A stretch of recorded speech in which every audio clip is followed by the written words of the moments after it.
His faculty, Sociology, Maria Kamaraj University. Today topic Unit 10, Capitalism, Socialism, Mixed Economy என்ற 3 தலைப்பில் இப்போ பார்க்க போகிறோம். முதலாளித்துவம், சமத்துவம், கலப்பு பொருளாதாரம் என்ற மிக பெரும் 3 அடிப்படை பொருளாதார பிரிவுகளை மையமாக வச்சு இந்த உலகத்தில் இருக்க அனைத்து பொருளாதார கூறுகளும் இயங்குது. இதில் முதலாளித்துவம், கேபிட்டலிசம், கலப்பு பொருளாதாரம் என்ற 3இன் மையத்தை 2ஆம் உலகப் போருக்கு பின்னாடி ஒவ்வொரு நாடுகளும் ஒவ்வொரு தத்துவ ரீதியான அரசியல் கட்டமைப்பை வைத்து பொருளாதார ரீதியான அடிப்படை செயல்பாடுகளை நாட்டின் வளர்ச்சி நோக்கி நகர்ந்து கொண்டிருக்குது. இதில் முதலாவதாக பார்க்கப்படுகிறது கேபிட்டலிசம். கேபிட்டலிசத்திற்கு தலைமையகமாக இருக்கக்கூடியது யுஎஸ்ஏ, அமெரிக்கா. அமெரிக்காவில் இருக்கக்கூடிய அனைத்துமே கேபிட்டலிசம், கேபிட்டல் மீன் முதலாளித்துவமான பொருளாதார கட்டமைப்பு. அதாவது கேபிட்டல் பணம் மூலதனமாக வச்சு இயங்கக்கூடிய பொருளாதாரம், பணத்தை மட்டுமே வச்சு இயங்கும் பிரைவேட் பார்ட்டிசிபேஷன். அதாவது அனைத்துமே தனியார் மையமாக கொண்டு இயங்கும் நிலை. அரசு அதை மேற்போக்கான ஒரு ஆய்வுக்குண்டான நோக்கத்துடன் மட்டுமே அணுகும். அனைத்துமே தனியார்த்துவம் மட்டுமே அதனுடைய உற்பத்தி திறனை ஆக்குக்கும். எந்த ஒரு தொழில் தொடங்க வேண்டும் என்றாலும் அது தனியார்த்துவம் தன்னுடைய கட்டுப்பாட்டுக்கு முழு சுதந்திரத்துடன் இயங்கக்கூடிய கட்டமைப்பை கொண்டது கேபிட்டலிசம். அந்த கேபிட்டலிசத்தில் அனைத்து பொருளாதாரத்தையும் அனைத்தையும் தானே அணிவித்துக் கொள்ளும் முழு சுதந்திரம் கொடுக்கப்பட்டுள்ளது. எனவேதான் அமெரிக்க பொருளாதாரம் தனி முதலாளித்துவ கட்டமைப்பில் உலக நாடுகளில் முதன்மைத்துவத்தில் மேலோங்கி இருக்கிறது. உற்பத்தியிலும் சரி, அது தன்னுடைய பொருளாதாரத்திலும் சரி மேலோங்கிய நிலையின் அடிப்படை கூறுகளாக கருதப்படுகிறது கேபிட்டலிசம். இந்த கேபிட்டலிசத்தின் முதல் அடிப்படை கட்டமைப்பு அரசு எந்த ஒரு நிலையிலும் அதனுடைய செயல்பாடுகளை மட்டுமே தன்னுடைய சுய கண்ணோட்டத்தின் மக்களுக்கும் அரசுக்கும் எதிராக செயல்படாதவாறு தன்னை தகவமைத்துக் கொள்ளும். அது நாட்டினுடைய வளர்ச்சியை மட்டுமே மையமாக கொண்டு அரசு கட்டமைக்கும். அரசு நாட்டினுடைய அனைத்து பொருளாதாரத்தையும் தனி ஒரு தொழில் தொடங்குவதற்குண்டான அனைத்து வாய்ப்புகளையும் அரசு முழு சுதந்திரத்துடன் கொடுக்கும். அவங்களுக்குண்டான பொருளாதாரத்தினுடைய அடிப்படை தேவையும் அரசே ஏற்படுத்தி கொடுக்கும். இதனுடைய கட்டமைப்பு முதலாளித்துவ கட்டமைப்பாக விளங்குவது நமது யுஎஸ்ஏ, அமெரிக்கா முழு கேபிட்டலிஸ்ட் கண்ட்ரியினுடைய மையம். இரண்டாவதாக சோசியலிசம். நம்ம சோசியலிசம் என்று பார்க்கப்படும் சமூக சமத்துவ பொருளாதாரம். இந்த சமூக சமத்துவ பொருளாதாரத்தினுடைய கட்டமைப்பினுடைய தலைமையாக சோவியத் யூனியன், அதாவது நார்த் கொரியா, சைனா, ரஷ்யா போன்ற நாடுகளில் அனைத்தும் சமமாக, சமத்துவமாக, கம்யூனிசமாக அனைத்து மக்களுக்கும் சமமான ஒரு பொருளாதார பங்கீட்டினையும் சமமான வளர்ச்சியையும் கொடுக்கக்கூடிய நிலையை அரசு கையாக கொண்டுள்ளது. எப்படி நாம் முன்னாடி பார்த்த கேபிட்டலிஸ்ட்ல கல்வி, பொருளாதாரம், தொழில், விவசாயம் அனைத்தும் பணத்தை மட்டுமே மூலதனமாக அதனுடைய குறிக்கோளாக கொண்டு இயங்கும் முதலாளித்துவ கண்ணோட்டம் இருக்கும். அதேபோல் இங்கு சோசியலிச எக்கனாமியில் அனைத்தும் சமத்துவமாக சமூகத்துடைய பார்வையில் அனைத்து நபர்களுக்கும் சமமாக பங்கிட்டுக் கொள்ளும் நிலை. அதாவது அதிகமாக பொருளாதார உற்பத்தி திறன் செய்யும் ஒரு நிலையில் அனைத்தும் சமமாக அனைத்து நபர்களுக்கும் சென்றடையும் விதமாக ஈக்குவல் ஷேர், அதாவது சமமாக பங்கிட்டுக் கொள்ளும் நிலையை கட்டமைப்புள்ளது. எது இங்கே நம்ம சோசியலிஸ்ட் எக்கனாமி. இந்த சோசியலிஸ்ட் எக்கனாமி ஒவ்வொரு நிலையிலும் சமுதாயத்தில் ஒவ்வொரு நிலையிலும் எவ்வாறான சூழ்நிலையை கொண்டுள்ளது, அது பின்னணி என்ன என்றால், சமூகத்தில் ஏற்றத்தாழ்வு இருக்கலாம். அந்த ஏற்றம் தாழ்வான நிலையை மேலும் தாழ்வான நிலைக்கு கொண்டு செல்லக்கூடாது என்ற கட்டமைப்பில் கம்யூனிசம் சித்தாந்தத்தின் சோசியலிசத்தினுடைய பார்வையில் சமமான பங்கீட்டு முறையை கொண்டு மக்களுடைய வாழ்க்கை தரத்தையும் நாட்டினுடைய கட்டமைப்பையும் மேம்படுத்திக் கொள்ளும் நிலையில் சோவியத் யூனியன் சொல்லக்கூடிய ரஷ்யா, சைனா, நார்த் கொரியா போன்ற சோசியலிச எக்கனாமி கொண்டுள்ள நாடுகள், அதனுடைய பின்னணியில் ஜப்பான் போன்ற நாடுகளும் இதனுடைய தாத்பரியமான பொருளாதார கொள்கையை தமிழகத்தை கையப்படுத்தியுள்ளன. எவ்வளவுதான் முதலாளித்துவமான சிந்தனையில் உற்பத்தி திறன் செய்தாலும் அதை தனிநபர் அனைத்தையும் எடுத்து செல்லும் நிலை இல்லாமல் சமமாக பங்கிட்டுக் கொள்ளும் நிலையில் அதனுடைய கட்டமைப்பு உருவாக்கப்பட்டுள்ளது. விவசாய தொடங்கி தொழில் துறை நிறுவனங்கள், உற்பத்தி திறன் முறை, மருத்துவம் தொடங்கிய அனைத்தும் அரசு எடுத்து அரசை நடத்தி மக்களுக்கு சமமாக பங்கிட்டுக் கொடுக்கும் நிலையில் அரசு இயங்குகிறது. இராணுவ கட்டமைப்பு போன்ற பாதுகாப்பு சூழல் அனைத்தும் அரசே கட்டமைத்துக் கொண்டுள்ளது. மூன்றாவதாக பார்க்கும் பொழுது மிக்சடு எக்கனாமி. இந்த மிக்சடு எக்கனாமி என்று நாம் பார்க்கும் பொழுது அதனுடைய முழு செயல்பாட்டினுடைய தாரகமாக விளங்குவது நமது இந்தியா.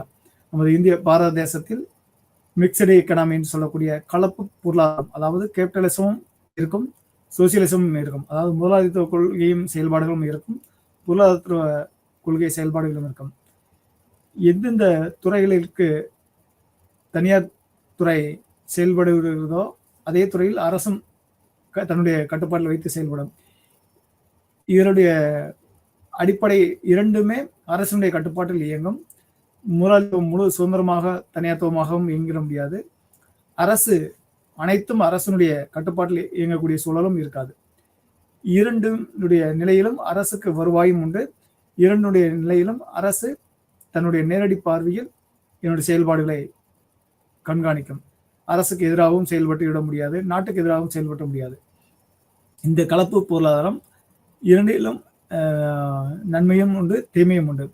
எனவே அதிகப்படியான வளர்ச்சிக்கு, முழு சுதந்திரத்திற்கு, செயல்பாடுக்கு, தனியார்த்துவத்திற்கு, கேபிட்டலிசம்க்கு அனுமதி இருந்தாலும் அதே ஒரு சில அடிப்படையை அரசும் தன்னுடைய கட்டுப்பாட்டில் வைத்துள்ளது. அதனுடைய அனுமதியை மீறி தனியார் முழுவதுமாக சுதந்திரமாக செயல்பட்டுவிட முடியாது, செயல்படக்கூடாது என்பதற்காக மக்களுடைய வளர்ச்சியும் நாட்டினுடைய அடிப்படை கட்டமைப்பை சிதைக்காமல் நாட்டினுடைய பாதுகாப்பையும் உறுதி செய்யும் நோக்கத்தோடு ஒவ்வொரு நிலையிலும் தன்னுடைய நிலையை மேலோக்கி கொண்டு செயல்படுகிறது. இதற்கு ஒரு குடும்பத்தில் ஒரு நபர் ஆரோக்கியமாக உடல் வலு திறனுடன் முழுவதுமாக உழைக்கும் திறன் பெற்றிருந்தாலும் ஒரு சில குழந்தைகள் உடல் ஊனமாகவோ அல்லது வயது மூப்போ உடல் உழைத்த பின்பு ஓய்வு பெறக்கூடிய நிலையில் இருக்கும் பொழுது உழைக்கும் நபருடைய பொருளாதாரம் பகிர்ந்து கொடுக்கும் நிலையை அடுத்து அதை எதிர்காலத்தில் உழைத்து கொடுத்த ஒரு நபர் வயது மூப்பு அடையும் போது குழந்தையாக இருந்த நபர் மீண்டும் உழைப்பு திறன் வரும் பொழுது அவர்களுக்கு அதனுடைய உழைப்பு திறனை பங்கெடுத்துக் கொள்ளும் நிலையில் இருக்கக்கூடிய சூழலும் வரும். இது கலப்பு பொருளாதாரம். அந்த குடும்பத்தினுடைய ஏற்றத்தாழ்வு நிகழாமல் அனைவரும் பசி பட்டினி இல்லாமல் உழைப்பும் இருக்கணும், சுதந்திரமும் இருக்கணும். அதே போன்று சமமாக ஒரு குடும்பத்தினுடைய அமைப்பு கட்டமைப்பு சிதறாமல் பாதுகாப்பாக அனைவரும் வாழும் வாழ்க்கை முறையினுடைய தேவைக்கேற்ப பங்கிட்டுக் கொள்ளும் நிலையும் இருக்க வேண்டும் என்ற நிலையும் உருவாகிறது. இந்த நிலையில் பொருளாதாரம் அதிவிரைவாக வளர்ச்சியடையாக இருந்தாலும் சமமாக தொடர்ச்சியான ஒரு வளர்ச்சியை என்றும் கட்டமைத்துக் கொண்டுள்ளது. அதனால்தான் இந்தியாவில் ஒவ்வொரு தனியார் துறை வளர்ச்சியை அடைந்துள்ளது என்று நாம் மறுதட்டி கொண்டாலும் அரசு துறையும் அதனுடைய உட்கட்டமைப்பு மக்களுடைய விளிம்பு நிலை மக்களுடைய வாழ்க்கை தரத்தையும் அரசு அதனுடைய கட்டமைப்பில் பல சலுகைகள் பல வசதி வாய்ப்புகளை ஏற்படுத்தி தந்து தன்னுடைய மக்களுடைய சமூக கட்டமைப்பையும் தொடர்ச்சியான ஒரு வளர்ச்சியை கொண்டிருக்கக்கூடிய நிலையில் பெரும் பங்காற்றுகிறது. ஏனென்றால் இந்தியா உலகத்தில் அதிகமான மக்கள் தொகையை கொண்டுள்ள நாடு என்பதை நாம் அறியோம். அதேபோல் இந்தியா வளர்ந்த நாடு என்றும் கிடையாது, வளர்ச்சி அடைந்து கொண்டிருக்கும் நாடு.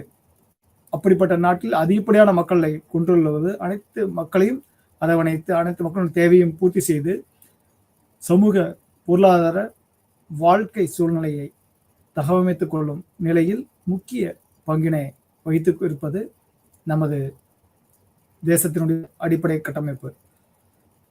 இவ்வாறு கேபிட்டலிசம், சோசியலிசம், மிக்சடு எக்கனாமி என்ற 3 நிலையிலும் உலகத்தில் உள்ள அனைத்து நாடுகளும் அந்தந்த நாடுகளுடைய பொருளாதார கட்டமைப்பினை தன்னுடைய நாட்டினுடைய வளர்ச்சிக்கு சமூக பொருளாதார ரீதியாக அதனுடைய அரசியல், அதனுடைய தன்னாட்சி, அதனுடைய வளர்ச்சியை மையமாக கொண்டு இயங்குகிறது. இவ்வாறான சூழலில் மீண்டும் நாம் ஆழமாக பார்ப்போம். கேபிட்டலிசம் கேட்டல், அதாவது பணம் அதனுடைய பொருளாதார தேவையை மட்டுமே மூலமாக கொண்டு இயங்கும் ஒரு தத்துவம், ஒரு தனியார்த்துவம். எப்பேற்பட்ட நிலையிலும் நம் லாபம் மட்டுமே நோக்கமாக கொண்டு இயங்கும் நிலை என்ற பார்வை முதலாளித்துவமான பார்வை. லாபம் வருவதற்கு எந்த ஒரு உச்ச விலையையும் கொடுத்து அதனுடன் ப்ராஃபிட், அதாவது கெயின், அதாவது லாஸ் இல்லாத, அதாவது நஷ்டம் ஏற்படாதவாறு, நஷ்டம் ஏற்பட்டால் அதை விட பல மடங்கு லாபம் ஈட்டக்கூடிய ஒரு நிலையும் மையமாக கொண்டு இயங்கும் ஒரு நிலையைத்தான் பொருளாதாரத்தை கட்டமைத்துக் கொண்டிருந்தாம் கேபிட்டலிசம். தொடர்ச்சியான எதிர்கால திட்டங்களை லாபத்துக்காக மட்டுமே தன்னுடைய தகவமைத்துக் கொள்ளும். அது நாட்டினுடைய மக்களுடைய சமூக பொருளாதார சேவைக்காகவும் அது அடிப்படை வளர்ச்சிக்காகவும் கட்டமைத்துக் கொள்ளாமல் ப்ராஃபிட் அண்டு கெயின், எப்பொழுதும் தன்னுடைய லாபம் நோக்கம் மட்டுமே முதல் முக்கியத்துவமான ஒரு பார்வையை கொண்டிருக்கும். எந்த ஒரு தொழில் தொடங்கினாலும், எந்த ஒரு செயல் திட்டங்கள் வடிவமைத்து தகவமைத்தாலும் அதிலிருந்து எவ்வாறு தன்னுடைய லாபத்தை ஈட்ட முடியும், எவ்வாறு ஒவ்வொரு விவசாயி ஒரு நாட்டில் தன்னுடைய நட்புறவாடுவது என்றால் அந்த நாட்டின் மூலமாக எவ்வாறு நம்முடைய நாட்டுக்கு அல்லது நம்முடைய நிறுவனத்திற்கு லாபத்தை ஈட்டுவது என்ற நோக்கமும் சிந்தனை மட்டும்தான் உச்சபட்ச ஒரு சுய தேவையாக கருதி செயல்படும் என்பதை நாம் பல அணுகுமுறையில் பார்க்கலாம். சுய லாபம் இல்லாத ஒரு செயலை எந்த ஒரு நிலையிலும் யுஎஸ்ஏ போன்ற நாடுகள், அமெரிக்கா போன்ற முதலாளித்துவ சிந்தனை உள்ள நாடுகள், அதாவது அப்படி ஒரு உறவு முறையை நாடாது. இதற்கு பல்வேறுபட்ட காலகட்டங்களிலும் நாம் பல நாடுகளிடம் நட்புறவாடி கொண்டு இருக்கும் சூழலிலும் நாம் பார்க்க முடிகிறது. யுஎஸ்ஏ எந்த ஒரு நாட்டிலும் தொழில் தொடங்கினாலோ அல்லது நட்பு ரீதியான அரசனுடைய செயல்பாடுகளை தகவமைத்துக் கொண்டாலோ அனைத்திலும் ப்ராஃபிட் அண்ட் கெயின், எவ்வாறு தன்னுடைய பொருளாதாரத்தை வளர்ச்சியடைய செய்வது, தொடர்ச்சியான வளர்ச்சியடை செய்வது, உன்னிடமிருந்து எனக்கு என்ன லாபம் என்ற சுய வளர்ச்சி சிந்தனையை மட்டுமே மூலமாக கொண்டு செயல்படும் என்பதை நாம் கேபிட்டலிஸ்ட் எக்கானமியினுடைய சிந்தனையில் நாம் பார்க்க முடிகிறது. இவ்வாறான நிலையில் அங்கு அனைத்தும் முதலாளித்துவத்தினுடைய கட்டுப்பாட்டில் இயங்கும். அரசு அதனுடைய நாட்டினுடைய வளர்ச்சி, நாட்டினுடைய தேவையை, நாட்டின் மக்களுடைய தேவையை அங்கு இருக்கக்கூடியதை கட்டமைத்துக் கொண்டு இருந்தாலும் ஒவ்வொரு நிறுவனமும் ஒவ்வொரு அடிப்படை கூறுகளும் முதலாளித்துவ கட்டுப்பாட்டில்தான் முழு சுதந்திரத்துடன் இயங்கும். அங்கு அனைத்தும் அரசினுடைய கட்டுப்பாட்டில் இயங்காது, அனைத்தும் முதலாளித்துவத்தின் கட்டுப்பாட்டில் தான் இயங்கும். அரசினுடைய செயல் திட்டங்களை, முதலாளித்துவத்தினுடைய செயல் திட்டங்களை அரசு கண்காணிக்கும். எந்தெந்த நாட்டில் உச்சபட்சமான அறிவு ஆய்வாளர், அறிஞர்கள் இருக்கிறார்களோ அவர்களுக்கு விலை கொடுத்து தன்னுடைய நாட்டுக்கு,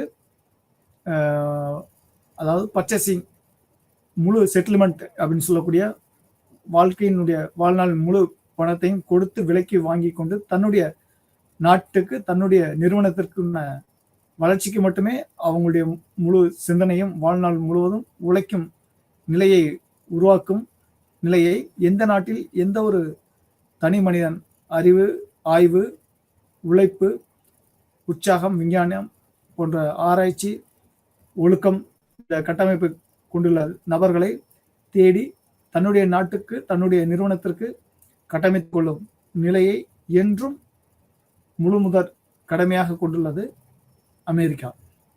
அதனால்தான் எப்படி ஒரு வகுப்பறையில் இருக்கும் மாணவர்களில் முதன்மை மாணவர்களை மட்டுமே தேர்ந்தெடுத்து பயிற்சி கொடுத்து தன்னுடைய நிறுவனத்திற்கு வளர்ச்சிக்கு கட்டமைத்துக் கொள்ளும் நிறுவனம் எவ்வாறு வெகு விரைவாக வளர்ச்சி அடையுமோ, அனைத்து முதன்மை மாணவரும் தவிர்த்து இல்லாமல் அனைத்து மாணவரும் சமமாக கொண்டு அனைத்து மாணவரையும் முதன்மை மாணவன் போல் தேர்த்தி கொண்டு நாம் செயல்பட வேண்டும் என்ற பொது சிந்தனையை கொண்டுள்ள சமூக சோசியலிசம் எக்கனாமி என்ற நிலை சிறிதும் நம்ம கேபிட்டலிஸ்ட் கண்ட்ரியில் இருக்காது.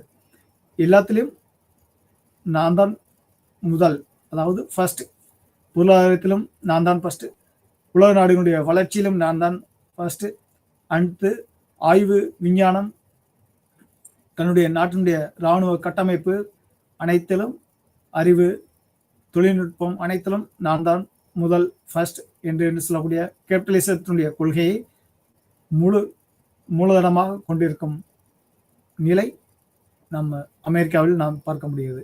இந்த நாட்டினுடைய நிலை சமூக மக்களுடைய வாழ்க்கை தரம் வளர்ச்சியை நோக்கி இருந்தாலும் அனைத்து மக்களும் சமமாக பொருளாதார ரீதியாக, சமூக உறவுகள் கட்டமைப்பு ரீதியாக, குடும்பத்தினுடைய அமைப்பு, வாழ்க்கை தரம், உணவு, ஆரோக்கியம் என்பதை சமமாக வளர்ச்சி நோக்கி இருக்குதா என்றால் இல்லை. அது ஏற்றம் எந்த அளவுக்கு உள்ளதோ அதற்கு சமமாக வீழ்ச்சியும் உள்ளது. ஏனென்றால் அனைவரும் அனைத்து விதமான வாழ்க்கை முறை கல்வியையும் தொழில்நுட்பத்தையும் அறிந்த மெய்ஞானம் பெற்ற நபர்கள் அல்ல. தொழில்நுட்பம் ஆரோக்கியத்தை மட்டுமே கொடுக்கும், வளர்ச்சி மட்டுமே கொடுக்கும் நிலை அல்ல. தொழில்நுட்பத்தினுடைய இயக்கத்தினுடைய விளைவுகளாக இருக்கக்கூடிய நெகட்டிவ் வேவ்ஸ், அதாவது அதனுடைய முரண்பட்ட தவறான ஒரு நிலையும் பாதிக்கக்கூடிய ஒரு அணுகுமுறையும் நாம் இருக்கிறதை பார்க்கலாம்.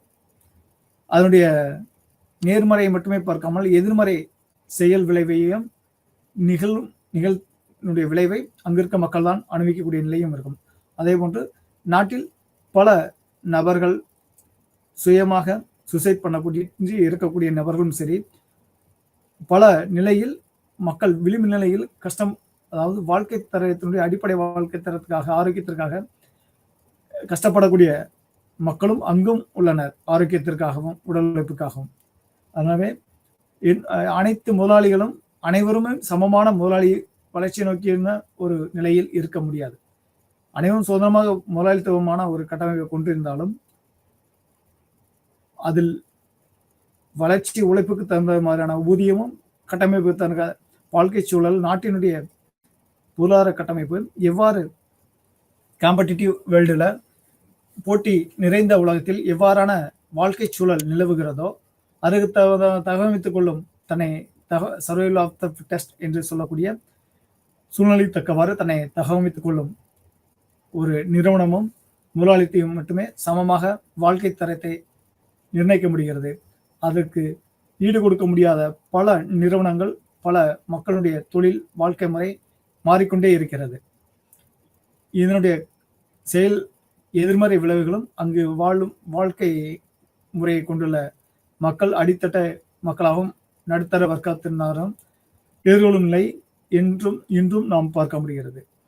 எனவே அது எதிர்கால வாழ்க்கை முறையில் இயற்கை வளங்களை சிதைக்கும் நிலையும் அங்கு இருக்கும் நிலை இருக்கிறது.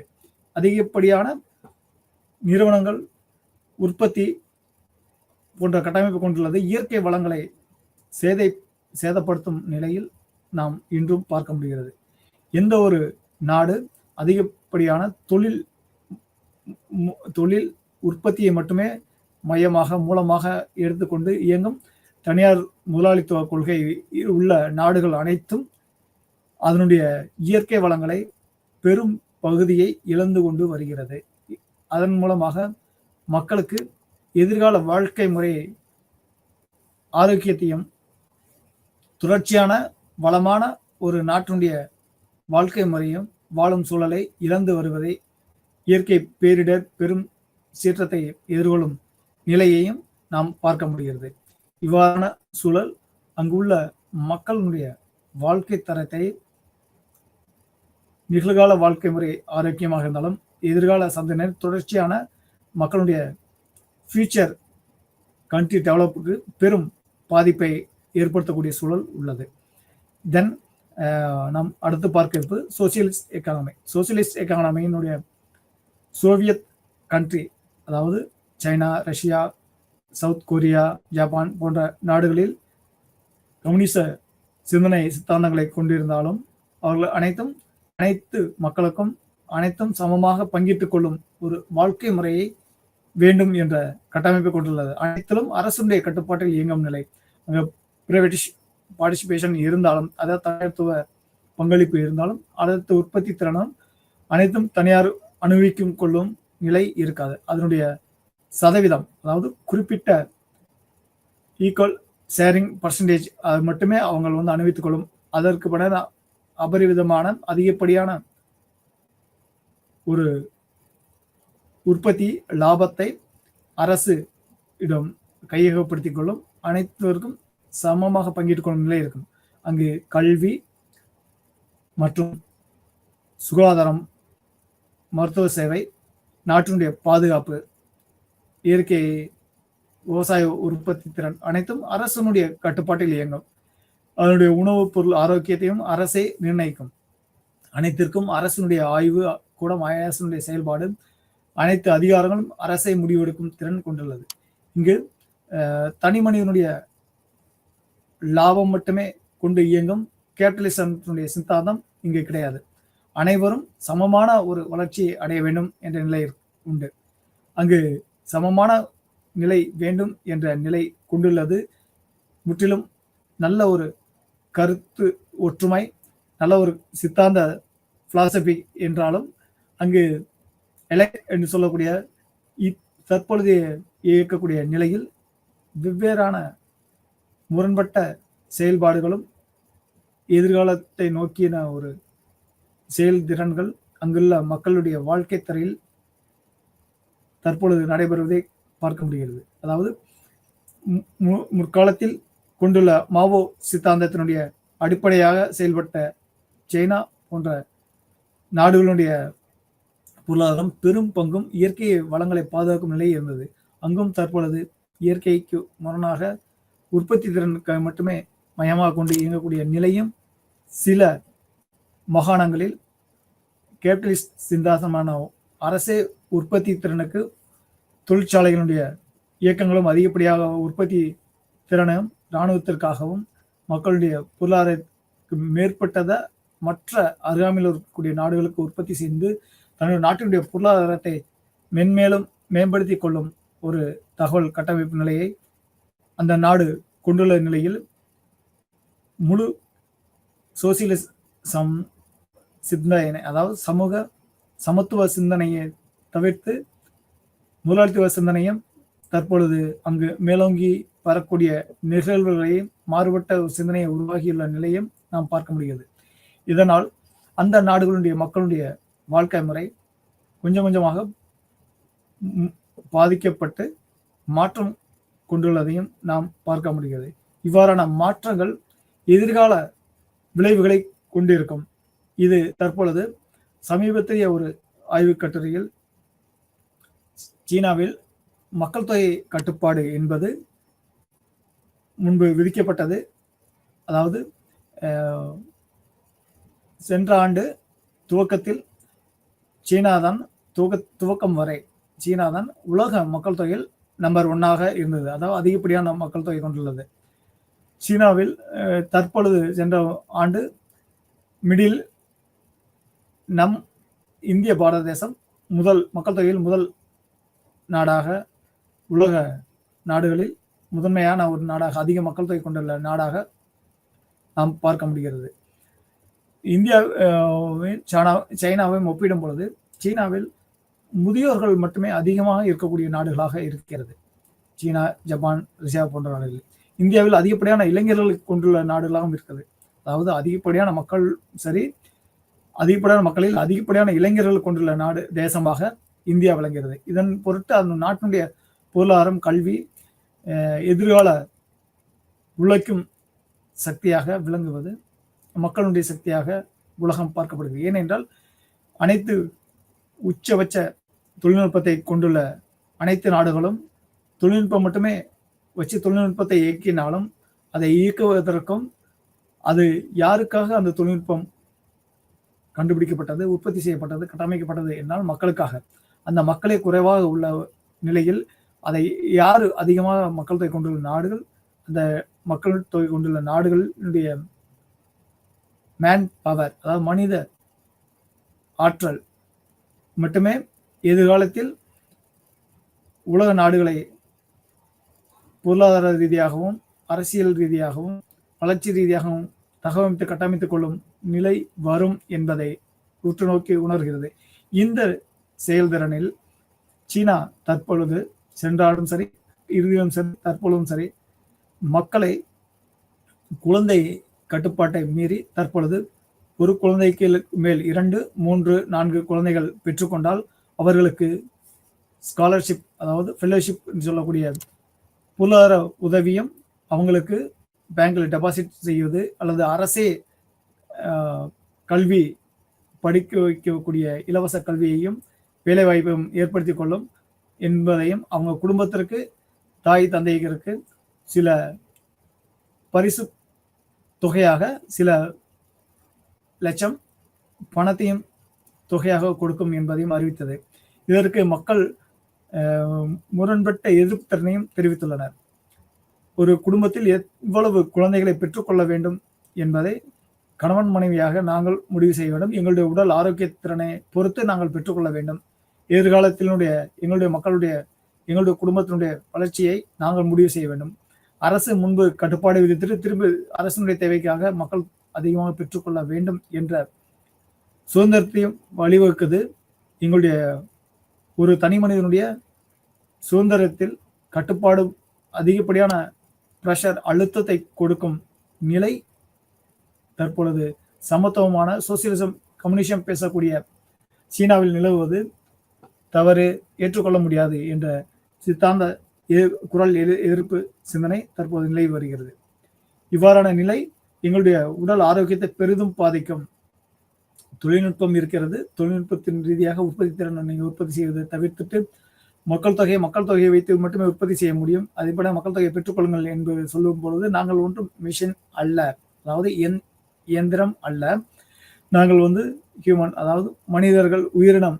எங்களுக்கு எங்களுடைய உடல் ஆரோக்கிய திறனை பொறுத்தே மற்றும் எங்களுடைய சமூக சூழல் பொறுத்தே குழந்தைகளை பெற்றுக்கொள்ளும் சுதந்திரம் எங்களுக்கு வேண்டும். எங்களுடைய சுதந்திரம் எங்களுடைய பிறப்புரிமை. இதில் அரசுக்குண்டான தலையீடு, அரசுக்குண்டான அதிகாரம், அரசுக்குண்டான பிரஷர், அழுத்தம் எங்களுக்கு கூடாது என்பதையும் மக்கள் பல்வேறு வகையில் போராட்டம் செய்து கொண்டும் வருகின்றனர். ஒரு குடும்பத்தினுடைய வாழ்க்கை முறை அரசினுடைய வளர்ச்சியை எவ்வாறு பிரதிபலிக்கிறது என்பதை ஒவ்வொரு நாட்டிலும் நாம் பார்க்க முடியுது. தற்பொழுது இந்தியாவில் கோவிட் அப்படின்னு சொல்லக்கூடிய 2020 நிகழ்ந்த ஒரு நிலையில் அப்பொழுது அனைத்து நாடுகளிலும் மக்கள் வீட்டில் மட்டுமே முடங்கி தனி மனிதன் இடைவெளியை பின்பற்றி கொண்டு வாழ்ந்த நிலையில் அங்கு வாழக்கூடிய மக்களுடைய வாழ்க்கையில் பெரிதும் இயற்கை சார்ந்த வாழ்க்கை முறை எவ்வாறு வாழ்வது, செயற்கையிலிருந்து நாம் எவ்வாறு தன்னை மூழ்கி இருந்தோம் என்பதை பெரும் பாடத்தை புகட்டியது கோவிட், அந்த பேண்டமிக் பீரியடு. அப்பொழுது நிகழ்ந்த நிகழ்வு பல்வேறு தனி மனிதன் இறந்த வாழ்க்கை முறை, பின்பு இயற்கையை எவ்வாறு நாம் இழந்திருக்கோம், இயற்கையிலிருந்து எவ்வளவு தூரம் நாம் தொழில்நுட்பம், செயற்கை நுண்ணறிவை நோக்கி நாம் நகர்ந்து இருக்கிறோம், சுயமாக மக்களுடைய எந்த ஒரு மக்களுடன் இருக்கும் தொடர்பை நாம் எவ்வளவு இடைவெளியுடன் வாழ்ந்திருக்கோம் என்பதை பிரதிபலித்தது. இவ்வாறான நிலை மாற்றியது நாம் இந்திய தேசத்தில்.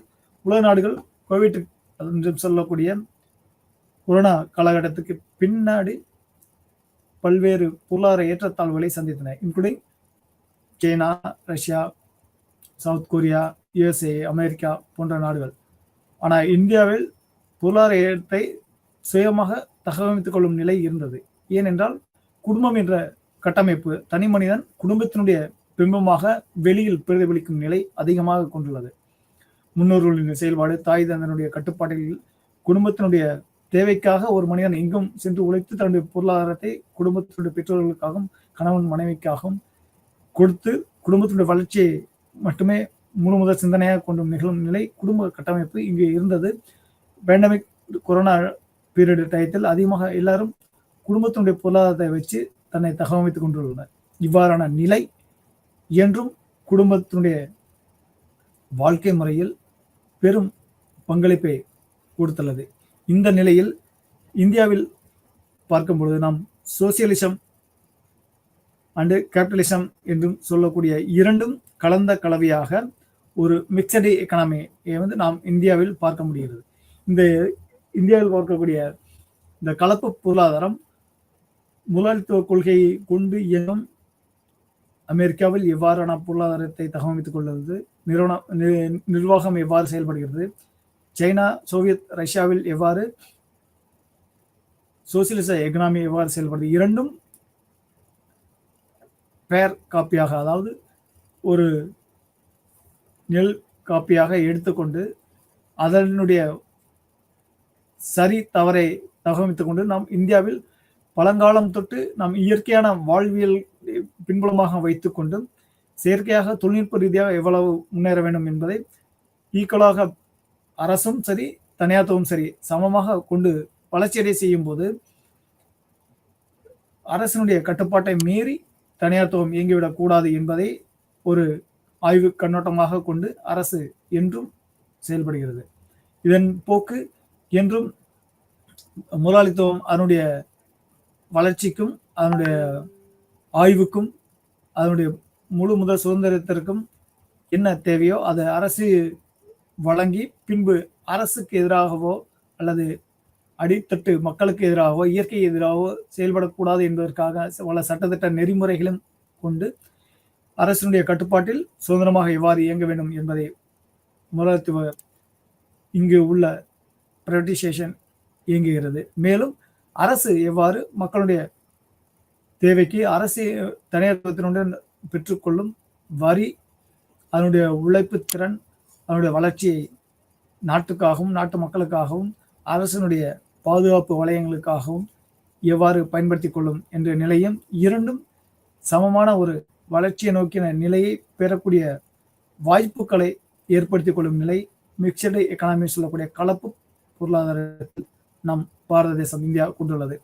எனவே நம்முடைய கொரோனா பீரியடுக்கு பின்பு இருந்து நம்முடைய பொருளாதாரம் ஏறுமுகமாக இருக்கக்கூடிய நிலையும் பல்வேறு தனியார் நிறுவனங்கள் உற்பத்தி செய்யக்கூடிய வாழ்க்கை முதலாளித்துவ முறையும் பல்வேறு அரசு செயல் திட்டங்களும் நலத்திட்டங்களும் கொண்டுள்ள நிலையும் பல்வேறு வளர்ச்சி கட்டமைப்பும் ஆய்வு முறையுடைய கண்ணோட்டமும் பெரும் நிலையாக கொண்டுள்ளது. எனவே கோவிட் டயத்தில் பல நாடுகளில் உயிர் சேதம் ஏற்படுத்த சதவீதத்தை ஒப்பிடும்பொழுது இந்தியாவில் குறைவாகவும் மக்கள் தொகையினோடு ஒப்பிடும்போது இந்தியாவில் அதிகமாக இருந்தது. ஆனால் ஆரோக்கிய முறை, குடும்பத்தினுடைய வீட்டில் உள்ள இயற்கை உணவுப் பொருட்கள், ஆய்வு முறை, உடல் வளர்ச்சி, பொருளாதார நிலை என்றும் பெரும் வளர்ச்சியை நோக்கிய நிலை என்பதை நாம் பார்க்க முடிகிறது. இவ்வாறான நிலை உலக மக்கள் தொகையில் பெரும் வியப்பாக பார்க்கப்பட்டது. ஏனென்றால் வளர்ச்சி அடைந்த நாடுகளையும் வளரும் நாடுகளையும் ஒப்பிடும் பொழுது வளர்ச்சி அடைந்த நாடுகளினுடைய பொருளாதாரத்தையும் அவங்களுடைய மருத்துவ, அரசு, இராணுவ கட்டமைப்பு போன்றவையை போட்டி போடும் அளவிற்கு வளர்ந்து கொண்டிருக்கும் நாடு ஆன நம் இந்திய தேசம் அவங்களுடைய மக்களுடைய வாழ்க்கை முறை, கல்வி, பொருளாதாரம் போன்றவை சமமான ஒரு கட்டமைப்பை போட்டி போட்டுக்கொண்டு மருத்துவத்தையும் சுகாதாரத்தையும் பேணி காத்த நிலையை நாம் பார்க்க முடிந்தது. இவ்வாறான நிலை தொடர்ச்சியாக ஒவ்வொரு ஆண்டும் அதனுடைய இறுதி அறிக்கையில் ஆய்வினுடைய நிலையில் மனித அதிகப்படியான மனித வளங்களை கொண்டு நாம் நம் வளர்ச்சியை உறுதியளித்துக் கொண்டிருக்கிறோம். இதற்கு அரசு பெரும் முயற்சியாக, பெரும் உந்து சக்தியாக செயல்படுவதை நாம் பார்க்க முடியுது. இதனால் நாம் அரசுக்கு தேவையான அனைத்தையும் தனியார் முதலாளித்துவமான கேபிட்டலிசத்தினுடைய கொள்கையிலிருந்து இருக்கக்கூடிய சில தனியார் நிறுவனங்களுடைய உற்பத்தி திறனை அரசு பெற்றுக்கொள்கிறது. அதே அரசினுடைய பல வளர்ச்சி திட்டங்களுக்கு அடிப்படை தேவைகளை தனியார் நிறுவனங்களுக்கு உண்டான சூழலும் கொடுத்து கொண்டுள்ளது. இவ்வாறான நிலையில் அரசினுடைய தேவையை தனியார் நிறுவனங்கள் எவ்வாறு இந்தந்த காலகட்டங்களில் எவ்வாறான நிலையில் நாம் உறுதிப்படுத்த வேண்டும் என்ற வளர்ச்சிக்கான செயல் திட்டங்களையும் தனியாருடைய பங்களிப்பு அதிகப்படியான உள்ளது. அரசினுடைய சதவீதமும் தனியார் நிறுவனமும் சமமாக பங்கிட்டுக் கொள்ளும் நிலை நமது தேசத்தினுடைய பாதுகாப்பு வலயமும் சரி, போக்குவரத்து துறையினுடைய நிலையும் சரி, சுகாதார துறையான மருத்துவ துறையும் சரி, கல்வி சொல்லக்கூடிய எஜுகேஷன் டிபார்ட்மெண்ட்லையும் சரி, மற்றொன்று சாலை போக்குவரத்து நிறுவனங்களும் சரி, அனைத்தும் அரசும் தனியார் துவமும் வளர்ச்சிக்கான நிலையில் அவதனுடைய பங்கீட்டை சமமாக நாட்டு மக்களுடைய உழைப்பை பின்புலமாக கொண்டு நம்முடைய நாட்டினுடைய தனியார் நிறுவனங்களே பல்வேறு வகையான செயல் வளர்ச்சிக்கு அரசுடன் இணைந்து கைகோர்த்து செயல்படுவது மிக்சடை கலப்பு பொருளாதாரத்தில் பெரும் வளர்ச்சி பங்கை கொண்டுள்ளதை நாம் பார்க்க முடிகிறது. இவ்வாறான நிலையில் வளர்ச்சியில் சமமான தொடர்ச்சியான ஒரு வளர்ச்சியை கொடுக்கும் நிலை நமது சமூக கட்டமைப்பில் நிலவுகிறது. இவ்வாறான நிலை என்றும் மக்களுக்கும் சரி, நாட்டிற்கும் சரி, அரசு இயந்திரத்திற்கும் ஒரு நல்ல ஒரு அனுபவத்தையும் நல்ல ஒரு கட்டமைப்பினுடைய வடிவத்தையும் கொடுத்து செயல்படும் இவ்வாறான நிலை உலகத்தினுடைய தனியார் மட்டுமே மையமாக கொண்டு இயங்கும் ஒரு நிலையில் முரண்பட்ட நிலையும், சமூக சோசியலிசம் மட்டுமே கொண்டுள்ள நிலையில் அதனுடைய மாறுபட்ட நிலையும் இருக்கும் நிலையை இரண்டில் இருந்து நாம் ஆய்வு செய்து கொண்டு இரண்டினுடைய நன்மை தீமை, இரண்டினுடைய வளர்ச்சியினுடைய ஆய்வு அறிக்கையாக நாம் மிக்சர் கலப்பு பொருளாதாரத்தில் கேபிட்டலிசம், சோசியலிசம் என்று சொல்லக்கூடிய இரண்டு முதலாளித்துவம் சமத்துவத்தை எடுத்துக்கொண்டு கலப்பு பொருளாதாரமாக நமது இந்திய தேசம் செயல்பட்டு கொண்டிருக்கிறது நிலை பெரும் வியப்புக்குரியதாகவும் பெரும் வளர்ச்சியினுடைய பங்களிப்பில் உறுதுணையாக இருப்பதையும் உலக நாடுகள் பாராட்டியும் அதனுடைய நிலையை ஆய்வு செய்தும் உற்றுநோக்கியும் இருப்பதை நாம் இன்றும் பார்க்க முடிகிறது. சமீபமாக சில ஆண்டுகளாக நம் பாரத தேசத்தினுடைய உற்பத்தி உலக நாடுகளுக்கு இறக்குமதியை காட்டிலும் ஏற்றுமதி செய்யக்கூடிய திறன், நம்ம இராணுவ தளவாடங்கள் மற்றும் உணவுப் பொருட்கள் உற்பத்தியினுடைய ஏற்றுமதி, நாம் உலகத்திலே அதிகப்படியான மக்கள் தொகையை கொண்டுள்ள தேசம். அப்படி இருந்தும் நம் தேசத்தினுடைய உணவுப் பொருட்களை அதிகப்படியான உற்பத்தி செய்து கொண்டுள்ள உணவுப் பொருட்களை நம்மளுடைய நாட்டினுடைய மக்களுக்கு தேவையை போக அபரிதமாக இருக்கும் உணவுப் பொருட்களை உலக நாடுகளுக்கு ஏற்றுமதி செய்யும் ஒரு நிலை நாம் கொண்டுள்ளோம். ஏற்றுமதி செய்யும் நிலை ஒவ்வொரு ஆண்டுக்கும் அளவு அதிகரித்து கொண்டே இருக்கும் நிலையை நாம் பார்க்க முடிகிறது. இவ்வாறு நாம் பார்க்கக்கூடிய நிலையில் அப்ப நம்மளுடைய நாட்டினுடைய பொருளாதாரம் வெகுவாக உற்பத்தி அதிகரித்து கொண்டே இருக்கும் நிலையையும் இயற்கை வளங்களை சரியாக பங்கிட்டு நாம் பாதுகாத்து உற்பத்தி திறனை மேம்படுத்திக் கொள்ளும் நிலையையும் நாம் பார்க்க முடிகிறது. இந்த தகவல் கட்டமைப்பு ஒரு தொடர்ச்சியான சஸ்டைனபிள் வளர்ச்சி, அதாவது நீண்ட நெடிய தொடர்ச்சியான வளர்ச்சியை கொடுக்கும் நிலை எதிர்கால மக்களுடைய வாழ்க்கை தரத்தை கருத்தில் கொண்டு மக்களுடைய ஆரோக்கியத்தையும்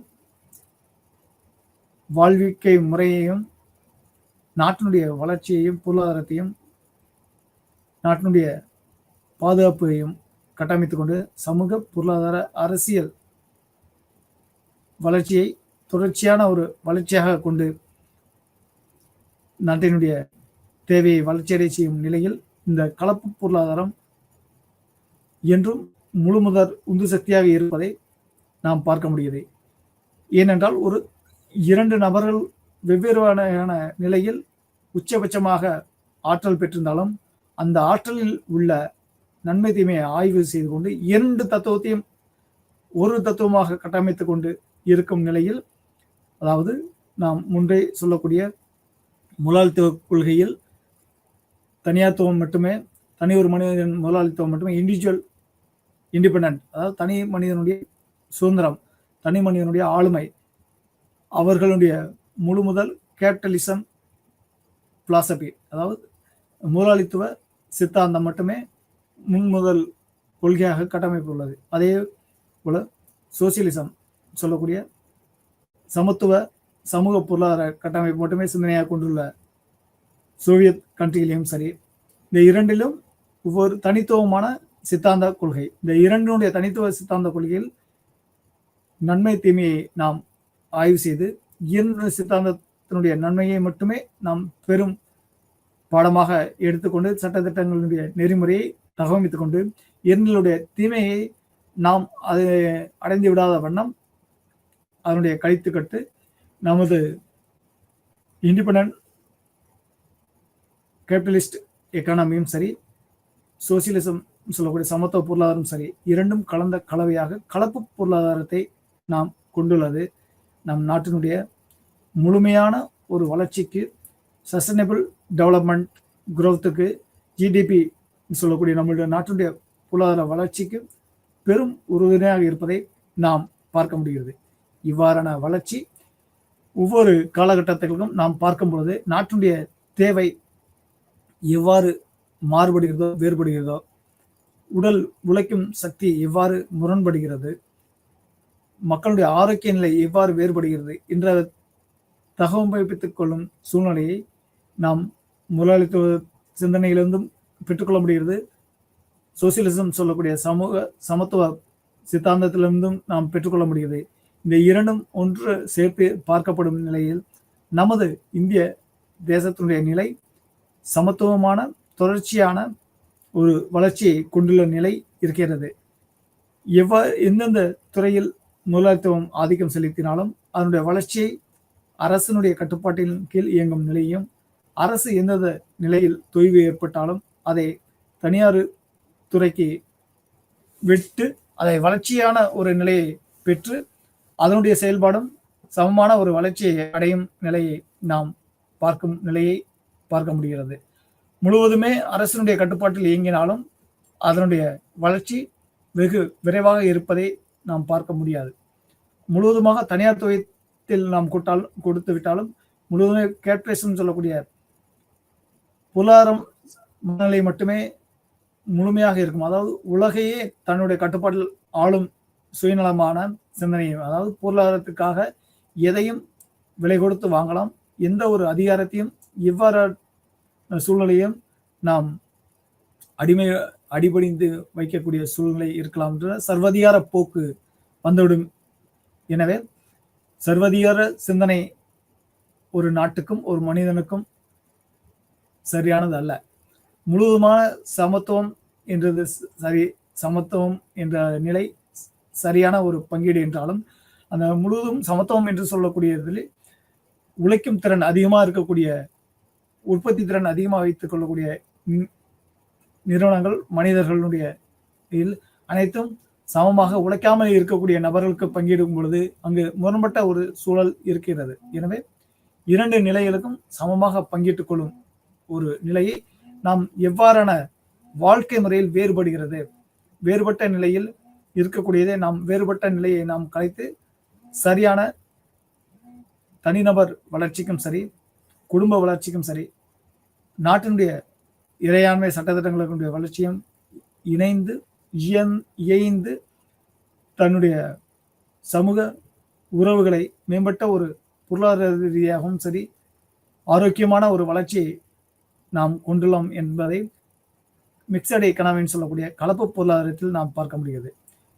மீண்டும் ஒரு முறை நாம் capitalism and socialism and mixed எக்கனாமின்னு சொல்லக்கூடிய கலப்பு பொருளாதாரம் மூன்றும் நன்மை தீமை எவ்வாறு உள்ளது என்பதை மீண்டும் ஒரு முறை நாம் பார்வையிடலாம். கேபிட்டலிசம் என்று சொல்லக்கூடிய முதலாளித்துவ எக்கனாமி. அதற்கு எடுத்துக்காட்டு யுஎஸ்ஏ, அமெரிக்கா. அமெரிக்காவில் அனைத்தும் பிரைவேட்டைசேஷன், அதாவது தனியார்த்துவம், தனியார் மையம், அனைத்தும் தனியார் மையத்தினுடைய உச்சபட்ச சுதந்திரம் என்னவோ அதை அனுபவித்துக் கொள்ளும் நாடுகளில் யுஎஸ்ஏ, அமெரிக்கா விளங்குவதை நாம் பார்க்க முடிகிறது. உதாரணமாக அங்கு அனைத்திலும் பொருளாதாரம் மட்டுமே தன்னுடைய நாட்டு முதல் தேவையாக கொண்டு இயங்கும் நிலை. அதனுடைய லாப நோக்கத்துக்காக எந்த ஒரு அதிகார வரம்பையும் தன் கையில் எடுத்து செயல்படும் ஒரு நிலை. மக்களுடைய உழைப்பையும் உறிஞ்சும் ஒரு அதிகார குறைவாக இருக்கக்கூடிய நபர்கள், நிறுவனம், மனிதர்கள் மீது உச்சபட்ச அதிகாரத்தை செலுத்தி விலை கொடுத்து வாங்கி கொண்டு தன்னுடைய நிறுவனத்தினுடைய வளர்ச்சிக்காக உறிஞ்சும் நிலையை கேபிட்டலிசத்தில் நாம் பார்க்க முடிகிறது.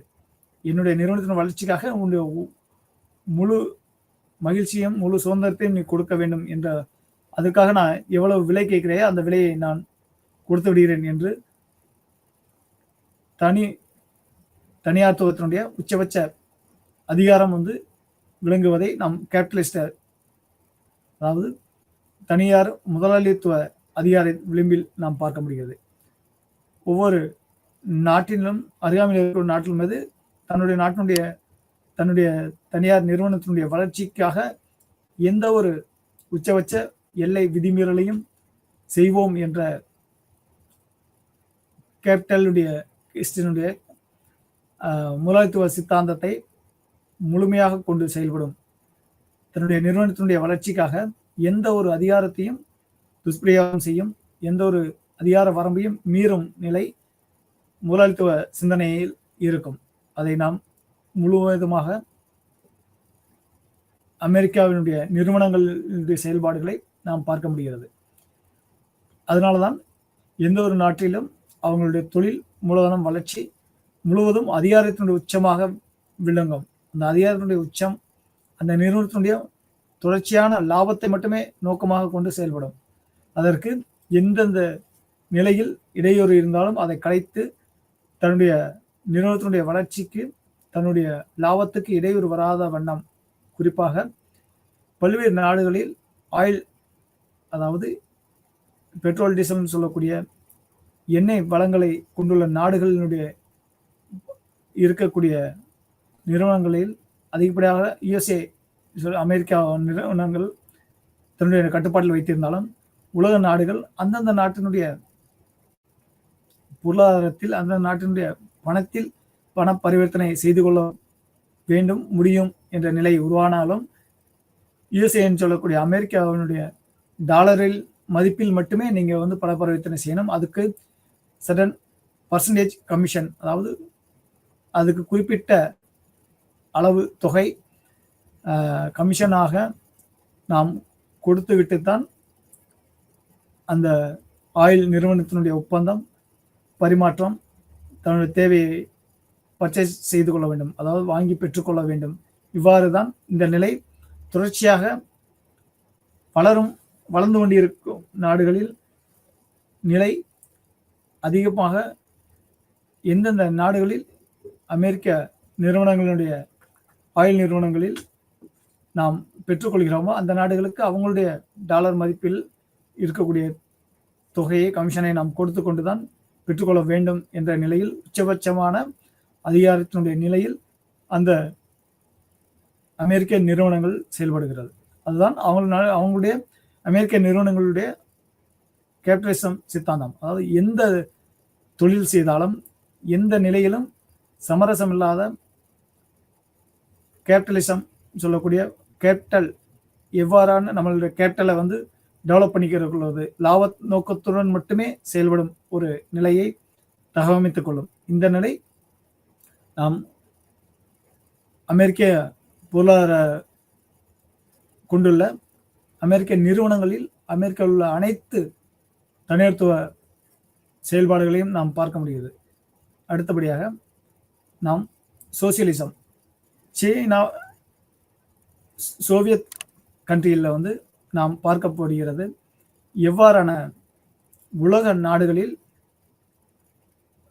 சமமாக பங்கிட்டுக் கொள்ளும் பொருளாதார கட்டமைப்பு ஒரு வளர்ச்சியை கொடுக்கும் என்ற பார்வை முன் இருந்து கொண்டே இருந்தது. அந்த நிலையில் கேட்டலிஸ்ட் கண்ட்ரி என்று சொல்லக்கூடிய அமெரிக்காவுக்கு நேர் எதிர்மாறாக கம்யூனிஸ்ட் சித்தாந்தம் கொண்டுள்ள சோவியத் கண்ட்ரியில் north Korea and China, Russia, Japanese country தன்னுடைய நாட்டினுடைய பொருளாதாரம் அனைத்தும் நாட்டினுடைய மக்களுக்கு உண்டான சமத்துவ பொருளாதார கட்டமைப்பை மையமாக கொண்டு இயங்க வேண்டும் என்ற நிலை மையமாக கொண்டு இயங்கியது. அங்கு கல்வி அனைவருக்கும் சமம், மருத்துவ சேவை அனைவருக்கும் சமம், விவசாய உணவு உற்பத்தி அனைவருக்கும் சமம் என்ற கட்டமைப்பு கொண்டுள்ளது. இதில் எவ்வாறான தனியார் நிறுவனங்கள் கட்டமைப்பு செயல்பட்டாலும் அனைத்தும் அரசினுடைய கட்டுப்பாட்டில் அரசுக்கு சமமாக பங்கிட்டுக் கொள்ளும் ஒரு நிலை இருந்து வருகிறது. இவ்வாறான நிலை உலக மக்கள் தொகையில் அனைத்து மக்களுக்கும் சரிவிகித உணவு, கல்வி, பொருளாதாரம், வேலைவாய்ப்பு போன்றவை கொடுக்கும் நிலை உருவாகும் என்ற நிலை இருந்தாலும் அதிகப்படியான ஆற்றல் உழைப்பை வெளிப்படுத்திக் கொண்டிருக்கும் உழைக்கும் திறன் கொண்ட மக்களுடைய உழைப்பை உழைக்காமல் இருக்கக்கூடிய நபர்களும் பெற்றுக்கொள்ளும் ஒரு நிலை இந்த நிலையில் உண்டு. அதாவது சோம்பேறித்தனமான ஒரு மக்களும் வளர்க்கக்கூடிய நிலை இருக்கக்கூடிய சூழல் உருவாகும். திறமைக்கேற்ற ஒரு மதிப்பு, திறமைக்கேற்ற ஒரு பாராட்டு கிடைக்காத பட்சத்தில் தனி மனிதன் அந்த நிலையில் தன்னுடைய சுதந்திரம், உழைப்பு, முயற்சி, ஆரோக்கியம், அறிவு, ஆற்றல் தடைபடுகிறது என்ற சிந்தனை அங்கு மேலோங்குகிறது. இவ்வாறான நிலையில் நான் ஏன் அதிகப்படியான உழைப்பை கொடுக்க வேண்டும், நான் இவ்வளவுதான் உழைத்தாலும் இவ்வளவுதான் என்னுடைய மதிப்பிடப்படுகிறது, எனவே நான் மற்றவர்களைப் போல் சமமாக உழைத்துவிட்டு மற்ற நேரங்களில் என்னுடைய சுதந்திரத்தையும் என்னுடைய ஆரோக்கியத்தையும் பேணி காக்க வேண்டும் என்ற ஒரு முயற்சியை கைவிடக்கூடிய ஒரு சிந்தனையை கொண்டான கூறுகளை வளர்க்கும் ஒரு நிலையை இந்த சமத்துவமான ஒரு நிலையில் உருவாகிறது. இவ்வாறான நிலை பெரும் பொருளாதார ஏற்றத்தாழ்வுகளை உருவாக்கும். நாட்டினுடைய அரசுக்கும் சரி, சமூகத்துக்கும் சரி, பல முரண்பட்ட ஒரு சிந்தனையை வளர்க்கக்கூடிய நிலை உருவாகும் என்ற நிலையில் எடுத்துக்காட்டாக கொரோனா பீரியடுக்கு, அதாவது COVID-19 என்று சொல்லக்கூடிய கொரோனா தொற்று நோய் பெரும் தொற்று பரவிய காலகட்டத்துக்கு பின்பு இருந்து தற்போது உடைய காலகட்டங்கள் வரை பல வளர்ச்சியில் முரண்பட்ட நிலையில் இயங்கக்கூடிய இந்த சோவியத் கண்ட்ரியில் இருக்கக்கூடிய நிலையை நாம் பார்க்கலாம். ஏற்கனவே அவர்கள் வளர்ச்சியடைந்த நாடுகளாகவும் வளர்ந்த நாடுகளின் நிலையில் இருக்கக்கூடிய நிலையிலும் வளர்ந்து கொண்டிருக்கும் நாடுகளினுடைய நிலையில் விட பல நிலைகளில் முரண்பட்ட நிலையை கொண்டுள்ளதை நாம் பார்க்க முடிகிறது. அந்த நிலையில் இந்த ஒரு 4 ஆண்டுகளுக்குண்டான காலகட்டங்களில் சோசியலிஸ்ட் எக்கனாமிக் கொண்டுள்ள கம்யூனிச கண்ட்ரிகளில், சோவியத் கண்ட்ரிகளில் பொருளாதார தகவல் கட்டமைப்புகளில் அந்த நாடுகளினுடைய மக்கள் வாழ்க்கை சூழல் வெகுவாக பாதிக்கப்பட்டும் முரண்பட்ட வளர்ச்சி நிலையும் இருப்பதை பார்க்க முடிகிறது. எங்களுடைய சட்டம், சமூகம், தேவைகள் அனைத்தும் மக்கள் ஆரோக்கியத்தையும் மனித சுதந்திரத்தையும் முரண்பட்ட நிலையிலே இருந்த நிலையை உணர முடிந்தது. இவ்வாறு ஒரு மனிதனுடைய அறிவு, உழைப்பு, சுதந்திரத்தை அந்த மனிதன் எவ்வாறு அனுபவிக்க விரும்புகிறான், மற்ற மனிதரை துன்புறுத்தாமல் அவருடைய உழைப்புக்கேற்ற ஒரு நிலையும் அவருடைய அறிவு சிந்தனைக்கேற்ற மதிப்பு மரியாதையும் சமூகத்தில் அங்கீகரிக்க வேண்டும் என்ற சிந்தனை சரியானது ஆக பார்க்கப்படுகிறது. இதில் அரசு இல்லை, உன்னுடைய அறிவுத்திறன், உன்னுடைய உழைப்பு அதிகப்படியாக இருந்தாலும் அது அரசுக்கே சொந்தம். அந்த இதை சமமாக பங்கிட்டு இன்னொரு மனிதனுக்கு நீ கொடுக்க வேண்டும். அவன் அறிவுத்திறன் குறைவாக இருந்ததை நீ மேம்படுத்த வேண்டும். அவன் உடைய உழைப்புத்திறனை நீயும் பங்கிட்டுக் கொள்ள வேண்டும் என்ற நிலையில் உழைக்காத ஒரு உழைக்கும் நபனுடைய உழைப்பை பெற்றுக்கொள்ளும் நிலையில் உழைக்கும் நபன் ஏன் மேலும் கடுமையாக உழைக்க வேண்டும் என்ற சிந்தனையில் தன்னுடைய சிந்தனையை மாற்றிக்கொள்ளும் நிலையை வளர்க்கிறது என்ற நிலையை நாம் சீனா போன்ற தேசங்களில் பார்க்க முடிகிறது. ரஷ்யா, ஜாப்பனீஸ், நார்த் கொரியா போன்ற நாடுகளில் பார்க்க முடியுது. அதே சிந்தனை மாற்றாக நம் பாரத தேசமான இந்தியாவில் மிக்சடு எக்கனாமின்னு சொல்லக்கூடிய, அதாவது கேபிட்டலிசம், சோசியலிசம் என்று சொல்லக்கூடிய முதலாளித்துவம், சமுதாய சமத்துவம் பொருளாதாரங்களை கலப்பு பொருளாதாரமாக கொண்டுள்ள நாம் இந்திய தேசத்தில் முதலாளித்துவத்துக்குண்டான உழைப்பும் நீ தனியாரில் தன்னுடைய அறிவுத்திறனை வெளிப்படுத்த வேண்டும் என்றால் நீ முதலாளித்துவ பிரைவேட்டைசேஷன் நீ வேலைக்கு சென்று அல்லது ஒரு தனி நிறுவனங்களில் தொடங்கி நீ வளர்ச்சியை நோக்கி ஒரு உடலுறத்தை கொடுக்கலாம், வளர்ச்சி அடையலாம். அதே அரசினுடைய நிலையில் உழைப்பு திறனை கொடுத்து கொண்டு நீ சமமாக பங்கிட்டு கொண்டு செய்யலாம். இந்த இரண்டு நிலையிலும் அரசு ஒரு உச்சபட்ச அதிகாரத்தை அரசு கொண்டுள்ளது. இது அரசுக்கு எதிராகவும் சமூகத்திற்கு எதிராகவும் இயற்கை வளங்களுக்கு எதிராகவும் முதலாளித்துவ செயல்பாடு இருந்திடக்கூடாது, அரசினுடைய செயல்பாடும் இருந்திடக்கூடாது. அதற்காகத்தான் சட்டத்திட்டங்கள் வகுக்கப்பட்டு ஆய்வுக்குண்டான சூழலில் சரியான பார்வையில் முதலாளித்துவ பிரைவேட்டைசேஷனும் கவர்மெண்ட்டும் செயல்படுகிறது. எவ்வாறான சூழ்நிலையிலும் அதிகப்படியான ஒரு முதலீடு மூலதனங்களிலும் அதனுடைய உச்சபட்ச வரம்பை தனக்குள்ளே கட்டுப்பாட்டில் வைத்திருக்கும் நிலையில் அது அரசுக்கு உண்டான நிலையில் இருக்கிறது. எனவே தனி மனிதன் தன்னுடைய திறனை தன்னுடைய உழைப்பையும் பெருக்கிக் கொள்ள வேண்டும். தன்னுடைய நிறுவனம் தான் ஒரு நிறுவனத்தை ஆரம்பிக்க வேண்டும், பல நபர்களுக்கு வேலை கொடுக்க வேண்டும். அதில் என்னை போன்று உழைப்பு திறனை கொண்டுள்ள நபர்கள் இருந்தால் அவர்களை நான் அங்கீகரித்து அவர்களை என்னுடைய நிறுவனத்தில் பணியில் அமர்த்தி என்னுடைய நிறுவனத்தை வளர்ச்சியடைந்த நிறுவனமாக மாற்றிக்கொள்ள வேண்டும் என்ற சிந்தனை உடைய நபர்கள் யாராக இருந்தாலும் அதற்கும் அரசு அங்கீகாரம் கொடுக்கிறது. எனவே அந்த உச்சபட்ச வளர்ச்சியை விரும்பக்கூடிய தனிநபர்களை கொண்டுள்ள நிறுவனமாக கொண்டு வளர்ச்சி அடைந்தாலும் அதில் உச்சபட்ச அனைத்து வளர்ச்சியும் தனியார் நிறுவனங்களுடைய வளர்ச்சிக்கு அனுபவித்துக் கொள்ளலாம். அதே போன்று அரசுக்கும் அரசினுடைய நிறுவனங்கள் சார்ந்த துறைகளுக்கும் அரசுடைய தேவைக்கு உடன்பட்டு கேட்டுக்கொள்ளும் நிலையில் அரசுக்கு உண்டான செயல்பாடும் அந்த நிறுவனம் ஒத்துழைப்பு தந்து அரசுக்கும் அதனுடைய வளர்ச்சியில் பங்கெடுத்துக் கொள்ளும் நிலையை கொடுக்க வேண்டும். குறிப்பாக தனியார் நிறுவனத்தில் வளர்ச்சியான நிலையனாக ரிலையன்ஸ், ஆங்கில பிரிட்டிஷ் கவர்மெண்ட் இருக்கக்கூடிய காலகட்டத்தில் இருந்து தற்போது வரை நீடித்த பயணமாக கொண்டுள்ள டாடா நிறுவனம் இரும்பினுடைய ஏற்றுமதிக்கும் சரி, கல்வி, பொருளாதார, சமூக சீர்திருத்தங்களும் சரி, தனியார் துவத்தினுடைய செயல்பாடுகளாக இருந்தாலும் அரசுக்கும் அரசனுடைய கட்டுப்பாட்டுக்கும் தன்னுடைய கட்டுப்பாட்டு நிலையை ஒத்துழைத்து தொடர்ச்சியாக நாம் பார்க்கப்படுகிறது. மிக்சடு எக்கனாமின்னு சொல்லக்கூடிய கலப்பு பொருளாதாரத்தில் முதலாளித்துவமாக கொண்டுள்ள பிரைவேட் பார்ட்டிசிபேஷன் பெரும் பங்கு இருக்கிறது.